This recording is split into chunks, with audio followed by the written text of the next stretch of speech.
Hi കുട്ടീസ്, good morning. അപ്പോൾ ഇന്ന് ഭയങ്കര മഴയുള്ളൊരു ദിവസമാണ്. നമുക്ക് ആദ്യം ബ്രേക്ക്ഫാസ്റ്റ് എന്താണെന്ന് നോക്കാം.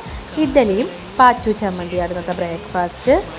അത് ഞാൻ ഹസ്ബൻഡിനുള്ളതൊന്ന് മാറ്റി വെച്ചു. പാൽ അപ്പോഴേക്ക് ചൂടായി തിളച്ച് വന്ന് കോഫി ഇടാനുള്ള പാല്. അപ്പോൾ ലഞ്ച് നോക്കാം. എന്നത്തെ പോലെ നല്ല ചൂട് ചോറും ഇന്നലെ വെച്ച ചുമന്ന മീൻ ഇന്നത്തെ ചൂടാക്കി അത് ഞാനൊരു സെപ്പറേറ്റ് ഒരു പാത്രത്തിലോട്ടാക്കി ചോറിൻ്റെ സൈഡിലോട്ട് വെച്ചു. ഇന്ന് അവിയലാണ്. ഇന്നലെ വെജിറ്റബിൾസ് കുറച്ച് അധികം മേടിച്ചു. അപ്പോൾ എല്ലാ വെജിറ്റബിൾസും കൂടെ ഇട്ട് ഒരു അവിയൽ, സൂപ്പർ അവിയലാണ്. നല്ല എരിവ് കുറച്ച് പാച്ചുവിനൂടെ കൊടുക്കാനുള്ളതിൻ്റെ എരിവ് വളരെ കുറവാണ്. തൈരൊക്കെ ഒഴിച്ച ഒരു വെജിറ്റബിൾ അവിയൽ. അതിൻ്റെ ഒപ്പം മാങ്ങാച്ചാറ് ഫിനിഷ് ചെയ്തു. അപ്പോൾ ഇനി പുളിഞ്ചിക്കയിലോട്ട് പോകണം. പുളിഞ്ചിക്ക അച്ചാറൂടെ ആയപ്പോൾ നമ്മുടെ ലഞ്ച് ഫിനിഷായി. അതിൻ്റെ ഒപ്പം പാച്ചു പുളിശ്ശേരി വെച്ചു.